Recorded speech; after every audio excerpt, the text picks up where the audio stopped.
네, 안녕하세요. 자, 오늘도 시장 중요한 내용들 점검을 해보도록 하겠습니다. 지난주에 제가 시장이 이제 거의 다 끝났다. 이제 바닥이 다 왔다라고 말씀을 드리고, 또 그거에 대한 여러 가지 근거들을 설명을 드렸는데, 결과적으로 시장이 또 빠졌어요. 네, 또 조금 더 빠졌습니다. 물론 조금 더 내릴 수도 있다라고 말씀을 드렸지만, 최근 한 주도 정말 어려운 한 주가 아니었나, 이렇게 생각이 되는데, 아마 여러분들도 많이 지금 힘드시고 걱정도 많이 되시지 않을까 그렇게 생각을 합니다. 지금 이렇게 시장이 많이 떨어질 거라는 걸 예상한 사람 없습니다. 웬만한 하락론자, 시장을 하방으로 봤던 사람도 여기까지는 못 맞춘 사람들이 대부분이에요. 그러니까 지금 어차피 시장은 맞추는 영역은 이미 넘어간 지 오래된 것 같고요. 이제는 이 하락하는 시장이 왜 이렇게 떨어지고 있는지 해석을 어떻게 하느냐, 그 싸움인 것 같아요. 해석하기도 어렵습니다. 그러니까 지금 시장을 보고 이스라엘 금리 얘기하고 있으면 답도 안 나와요. 그죠? 계속 그 얘기하면은 설명이 안 되거든요. 자, 왜 그러냐면 제가 오늘 이거 한번 데이터를 넣어봤거든요. 자, 지난 10월달 주요국 증시의 하락률을 제가 한번 기록을 해봤는데 저도 이거 하면서 깜짝 놀랐어요. 미국 다우 나스닥은 10월달에 1%에서 2%대 밖에 하락하지 않았습니다. 중국 상해 지수도 3%도 안 했어요, 하락을.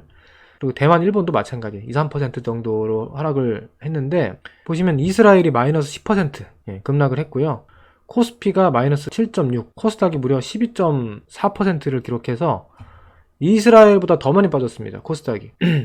여러분, 이걸 보고 어떻게 이스라엘 때문에 시장이 하락한다고 얘기할 수 있습니까? 그거는 말도 안 되는 소리예요, 진짜. 그리고 금리가 높아서 말 같지도 않은 소리죠. 또 우리나라가 외국 글로벌 이슈에 민감하다. 너무 예민하고 민감하기 때문에 많이 빠졌다. 물론 그런 해석도 그나마 현실성 있다고 생각하는데, 그래도 그렇지. 그래서 왜 이렇게 우리 시장이 속된 말로 개판이 되고 있는지 이걸 해석하기도 급급한 그런 상황이 아닌가 좀 생각이 들고, 그런 이유를 해석한다고 해서 지금 뾰족한 답이 나오진 않습니다. 그러나 어쨌든 여러분들이 그걸 모르시는 분들, 잘 모르실 수 있는 분들도 계시기 때문에 적어도 왜 이런 일이 벌어지고 있는지 제 개인적인 의견을 좀 여러 가지 부분으로 말씀을 드리고, 그러면 지금 이런 하락이 앞으로 더 길게 이어질 것인지, 아니면 이 정도 어느 정도 선에서 진정이 되고 멈출 가능성이 있는지, 이런 부분들을 좀 설명을 드리려고 합니다. 자, 우선 보시면 우리 시장이 개판이 된 이유, 제가 좀 요약을 해봤어요. 그동안 영상으로 말씀드렸던 내용들이 그대로 나오긴 하는데, 일단 이스라엘 불확실성, 금리 상승 우려는 아주 일부 하락에 영향을 준 겁니다. 그러니까 이게 영향이 없진 않겠지만 이 전체 하락에 반도 안 될 거예요. 많아봐야 반 정도입니다. 그죠? 나머지는 뭐냐면, 저는 그렇게 생각합니다. 지난 여름에 우리 시장에 광풍 랠리가 불었어요. 아실 거예요. 너무 지나치게 극단적인 쏠림 현상이 벌어지기도 했었고, 포모 현상, 주식을 빨리 안 사면은 큰일 날 것 같은 그런 현상도 있었고, 그리고 특정 어떤 그 종목과 인물들에 대해서 약간 신드롬처럼 그런 일이 벌어지기도 했잖아요. 어떤 의견에 반대를 외치면 거의 죄인 취급을 받았어요. 그런 일이 벌어지고 나서 지금 그거에 대한 후유증이 벌어지고 있다. 작용 반작용의 법칙처럼 그런 작용이 있었기 때문에 그에 상응하는 반대 급부 현상이 벌어지고 있는 게 아니냐, 저는 그렇게 생각하고요. 그 다음에는 계속 말씀드리지만 연말 앞두고 큰손 투자자들의 자금 이탈이 하반기 계속 이어지고 있습니다. 그래서 고객 예탁금이 급감을 했죠. 자, 이것도 정확하게 데이터로 볼 수 있습니다. 자, 보시면 빨간색이 코스피 지수고요. 검은색이 우리 시장의 고객 예탁금 추인데, 장이 좋아질 때는 고객 예탁금이 확 늘어나다가 보시면은 7월, 8월 기점으로 고객 예탁금이 쭉 빠져나가죠. 그러면서 증시의 수급이 약해진 거예요. 그러니까 그대로 증시가 내려오는 겁니다. 근데 여기서 눈에 띄는 게 있는 게, 고객 예탁금이 이렇게 증가하는 거는 장이 올라오면서 나타나는 자연스러운 현상인데요. 여기 보시면 이게 아마 7월 중순 하순일 거예요. 이때 고객 예탁금이 확 증가하는 거 보이죠? 이때. 이게 뭔지 아시죠? 7월 말 고객 예탁금이 급증했다. 그러니까 이때는 이 주식시장 외부에서 새로운 자금이 주식시장 안으로 들어와서 주식을 많이 샀다는 거죠.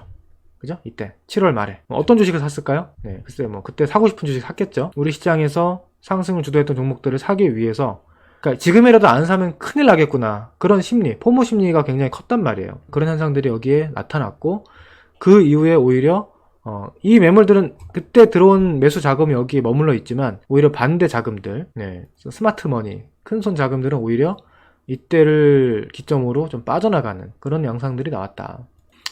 이렇게 좀 뭐 결과론적이지만 해석을 할 수 있을 것 같고, 그 다음에 여기서 당연히 우리 시장은 항상 급락할 때마다 이 신용, 그 다음에 스탁론, 빚내서 주식을 산 B2 물량을 죽이는 과정들이 나옵니다. 그래서 이번에도 이 주식시장이 어느 정도 선까지 빠지면 괜찮아요. 다 버틸만 해요. 뭐 신용이든 뭐든 다 버텨요. 근데 어느 수준 이상 급락하기 시작하면 이 물량들이 버틸 수 없는 이제 임계점을 넘어서죠. 그러면은 거기서부터는 그냥 수급이 붕괴되면서 내가 팔기 싫어도 팔아야만 하는, 또는 강제로 매도되는 물량들이 계속 쏟아지면서 주가가 빠집니다. 그럼 주가가 빠지면 어떻게 돼요? 그 전날까지 버틸만 했던 사람도 그 다음날 주가가 빠지면 못 버텨요. 그럼 또 팔아야 돼, 강제적으로. 그럼 또 빠져요. 그럼 어떻게 돼요? 그 전날까지도 버틸만 했던 사람들이 또 못 버텨요.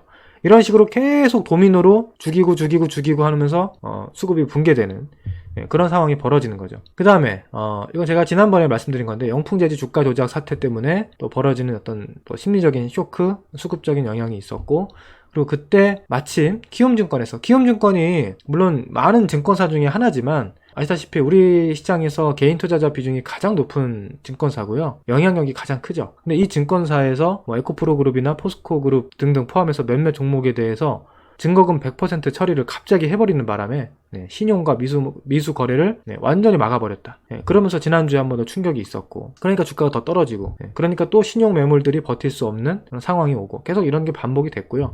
그리고 결과적으로 이런 일들이 벌어지는 모든 구간에서 이 불법 공매도가 지금 기승을 부렸던 게 아닌가, 저는 그렇게 개인적으로 생각합니다. 아마 이 부분은 아시겠지만 최근에 지금 정치권에서 굉장히 이슈가 되고 있고, 이 불법 공매도에 대해서 제대로 조사를 해서 전수조사를 해서 이거 완전히 다 적발을 하고 이번에 뿌리를 뽑자, 이런 내용들이 나오고 있기 때문에 앞으로 어떤 결과가 나올지 지켜봐야 되겠지만, 제가 생각했을 때는 이것도 굉장히 큰 역할을 하지 않았나, 그렇게 생각합니다. 그래서 이런 여러 가지가 맞물리면서 우리 시장이 이렇게 글로벌 증시 전체로 봐도 유례 없을 만한 급락을 10월 달에 보인 게 아닌가. 근데 여러분들이 이 신용 스탁론, 빚내서 주식을 사서 투자하는, 빚을 내는 것까지는 뭐 개인의 선택일 수 있어요. 근데 너무 무리한 거 있잖아요. 너무 무리하게 전 재산을 투입했는데 거기서 또 신용을 쓰는, 그렇게 하면은 버틸 수가 없습니다.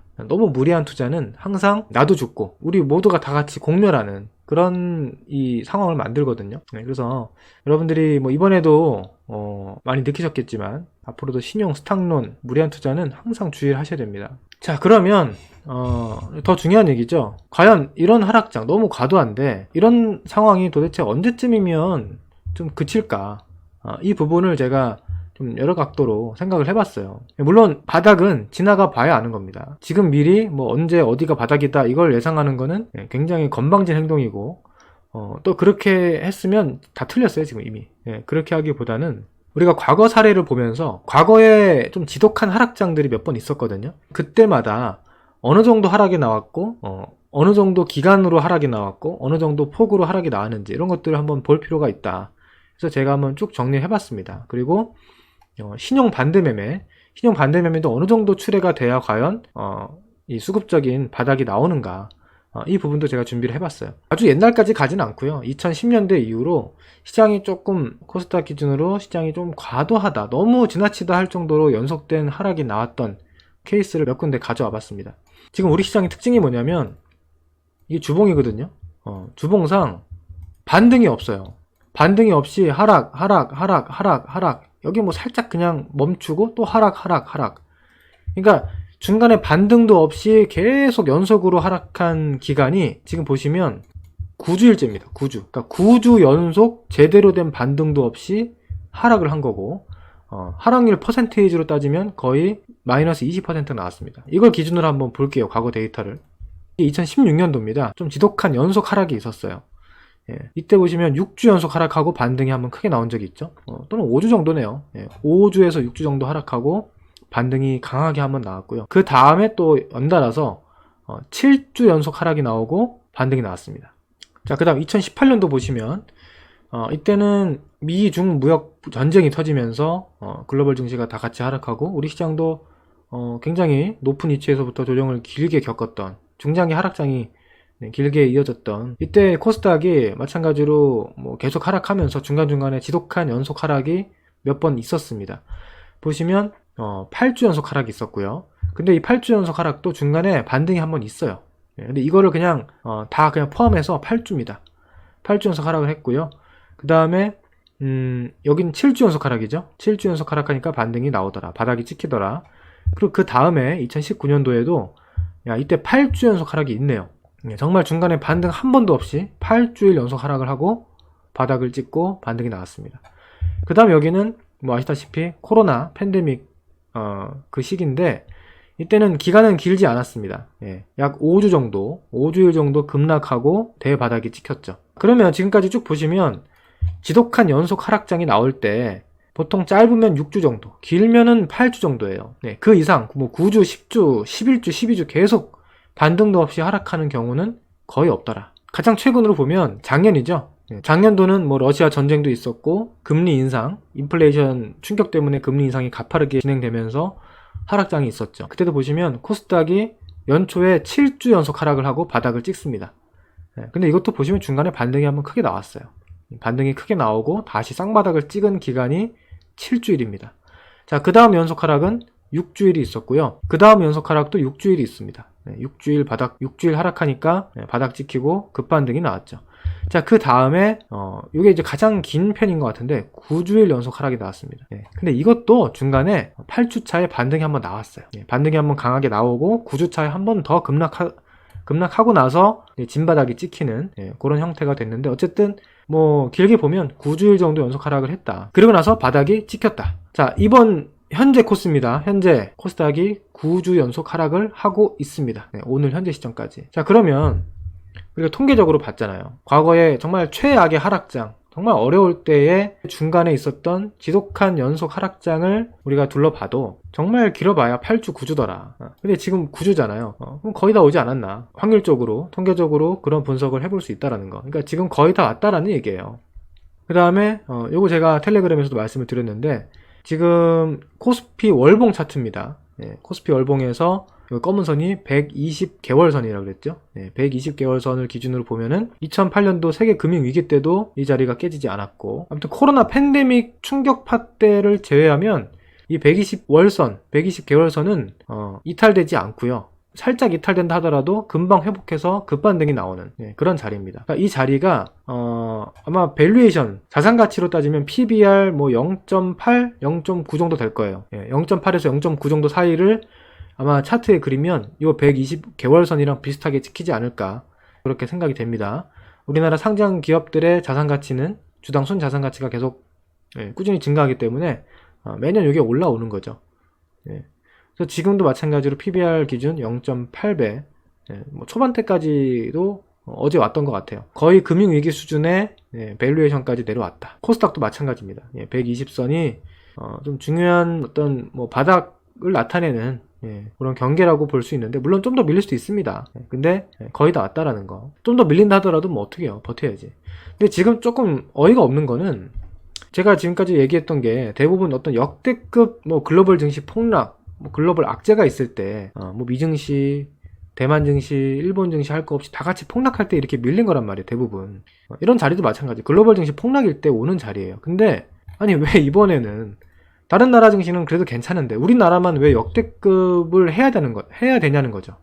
왜 우리나라는 이번에 굳이 역대급이란 단어가 나올 만큼 급락이 나왔는가. 그게 참 안타까운 겁니다. 근데 그렇게 된 이유는 이런 부분들이 있다. 저는 그렇게 생각을 하는 겁니다. 자, 그러면 거의 다 왔다라고 말씀을 드리고 어쨌든 뭐 여기서 조금 더 흔들린다 한들 버텨야 된다 라는 생각인데 이제 이런 생각할 수도 있어요.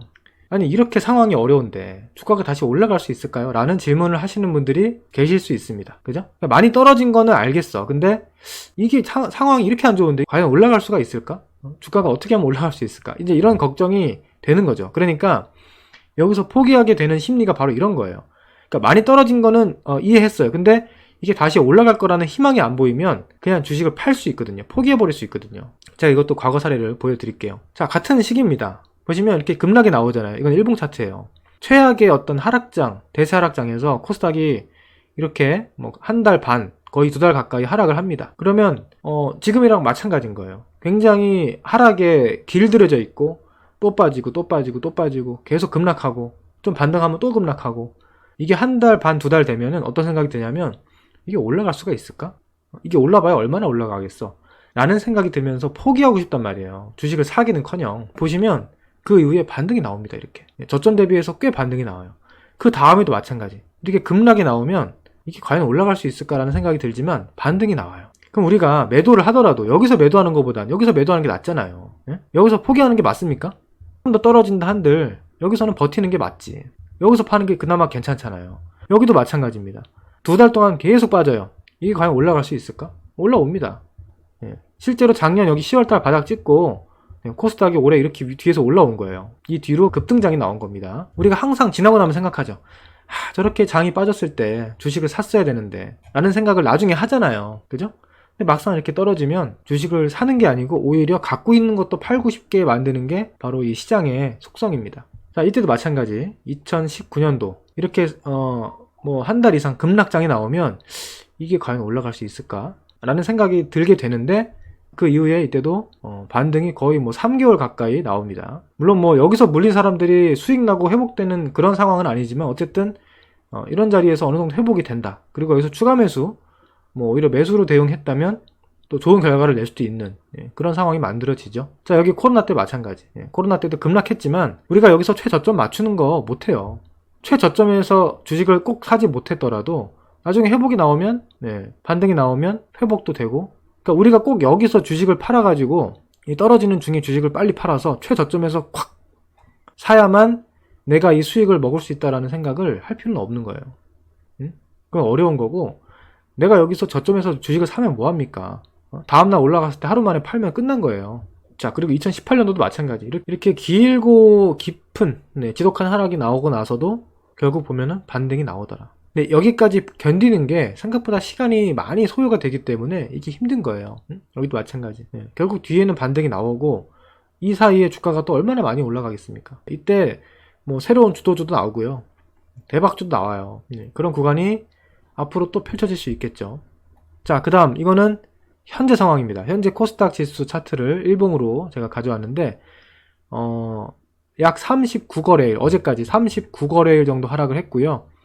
마이너스 21% 정도 하락을 했습니다. 근데 과거 보시면 여기 하락 코스 21일, 여기 33일, 여기 33일, 여기 23일, 여기가 36일, 여기가 21일, 여기가 38일 하락을 하고 바닥이 찍히고 반등이 나왔죠. 길어봐야 30일 후반대예요. 짧으면 20일대고 보통 그 정도에서 바닥이 나옵니다. 최악의 경우에도. 그런데 현재는 39일 하락을 했고 마이너스 20% 이상 하락을 했는데 거의 다 온 게 아닌가. 물론 이번에 과거에 없었던 뭐 새로운 역대급 기록을 쓰게 될 수도 있죠. 뭐 기록은 깨질 수도 있는 거니까.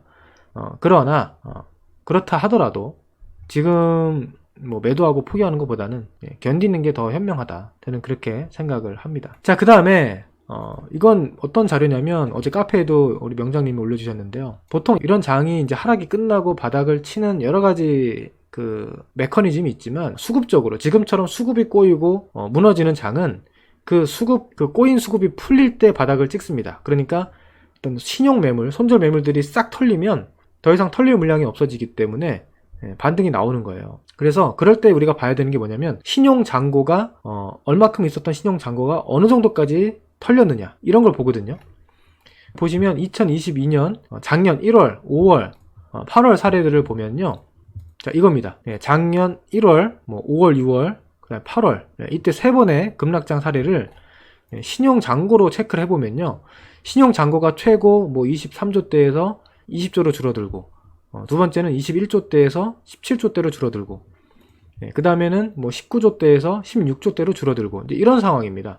신용 잔고가 줄어든 퍼센테이지를 따지면 한 12% 또는 17%, 15% 요 정도. 요 정도 신용 잔고가 하락하면 수급적으로 이제 좀 풀리더라. 이런 통계가 있어요. 그다음에 2018년도 사례를 보면은 이때죠. 네, 이때 6월, 뭐 9월, 10월 이때 코스도 보시면 신용 잔고가 17% 감소하니까 바닥이 나오더라. 네, 2019년도 6월달. 자, 2019년도 6월달은 여기네요. 네, 2019년 6월달 이때 이렇게 급락한 요 코스에서 신용 잔고가 약 14% 정도 감소했더니 바닥을 찍었더라. 네, 그리고 이제 2020년 2월에서 3월 19일 이거는 뭐 코로나네요. 그죠? 네, 코로나 때는 뭐 지수 하락폭도 워낙 컸고 해서 신용 잔고가 24%나 감소를 했습니다. 근데 이거는 뭐 워낙 특수한 케이스고 지수 하락률이 마이너스 40%까지 나왔기 때문에 뭐 지금 이렇게까지 떨어진다고 보는 건 너무 이제 억측이고요. 자, 마지막으로 요거는 현재 상황입니다. 현재 2023년 9월부터 10월까지 신용잔고가 원래는 한 20조 정도 넘어갔었어요. 지난 9월 초에. 그리고 현재 신용잔고가 줄어들어서 17조 원 정도 되고요. 감소율로 따지면 약 15% 이상 감소했습니다. 이게 이제 어제까지입니다. 10월 말일까지. 이제 오늘 포함해서 11월 첫째 주에 조금 더 거래가 되면 아마 신용잔고는 더 감소를 할 것으로 생각이 됩니다. 지금 계속 이제 심리적으로 공포스럽고 버티기 어려운 상황이기 때문에 이렇게 신용잔고 감소하면 한 16% 정도 신용잔고 감소가 진행되지 않을까 그렇게 예상하고 있고요. 이거를 이제 과거 통계로 보면은 과거에도 한 요 정도 15%에서 17% 정도 아주 특수한 뭐 코로나 때의 사례만 제외하면은 이 정도면은 거의 수급적인 바닥을 찍더라. 이렇게 봐도 지금 거의 다 오지 않았나. 이렇게 좀 생각을 하고 있습니다.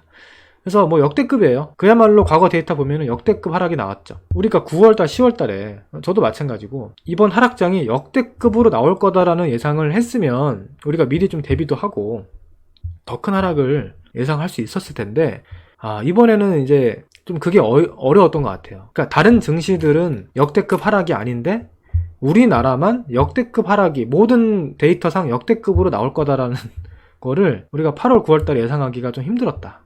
그리고 지금도 마찬가지. 지금도 그 부분에 대해서 어떤 뭐 명확한 이유나 그런 것들이 보이기보다는 굉장히 좀 어떻게 보면 좀 음모론적인 얘기잖아요. 음모론적인 근거들을 추가하지 않으면 설명하기 어려운 그런 하락이 나왔다라는 거. 그게 참 이번 하락장이 안타까운 것 같고 저 개인적으로도 뭐 아쉬운 점이 많은데 뭐 지금 우리 여러분들도 다들 비슷한 뭐 생각일 텐데 정말 우리 시장 욕 나오죠.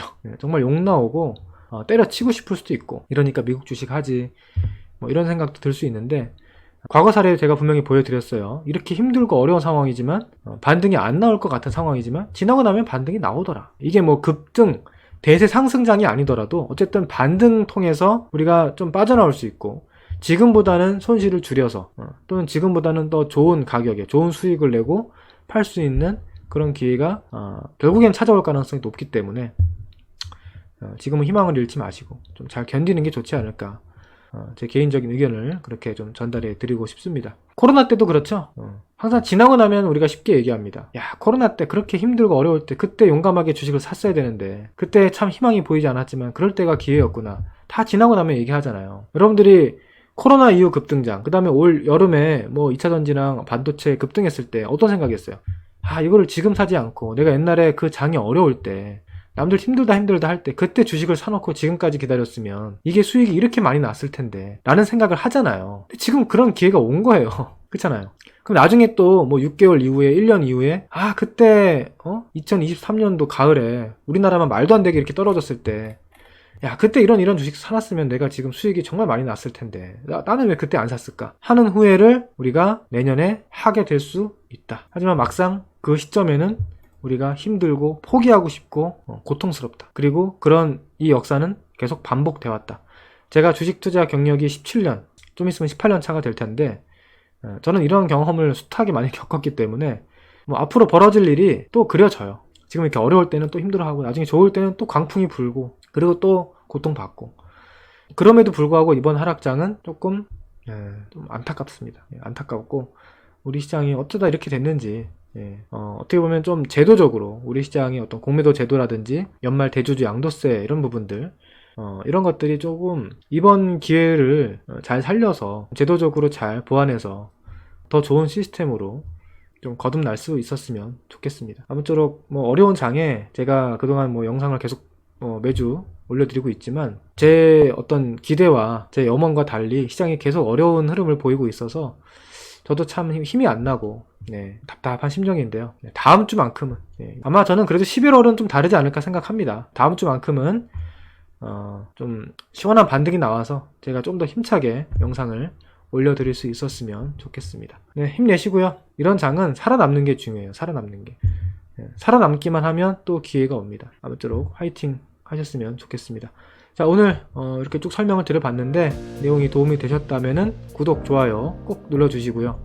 제가 다음 주에 또 좋은 내용 준비해서 찾아오도록 하겠습니다. 감사합니다.